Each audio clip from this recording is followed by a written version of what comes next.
Today is July 20th. This is a 1967, 1 year only, chrome bezel housing made of pot metal and cast, chrome plated and blackened. This is a 1 year only 1967 Cadillac design for both the DeVille and the Eldorado. The unit has been cleaned, chromed, re-blackened and detailed. You can see how it's been masked properly in order to have the original design scheme for the blackening. It's absolutely beautiful and gorgeous. This is a show quality restoration part of the overall instrument cluster restoration that I'm doing for my friend Bruce in California. This unit will be shipping out the end of the month to Bruce after a 1 year only project.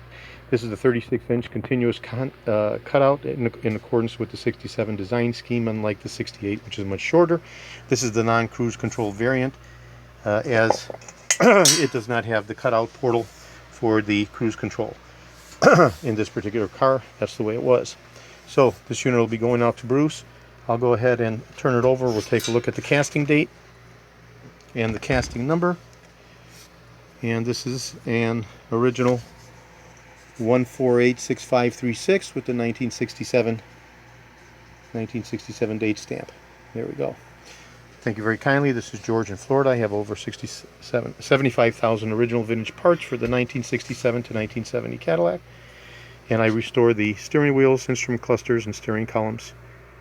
Thank you very kindly.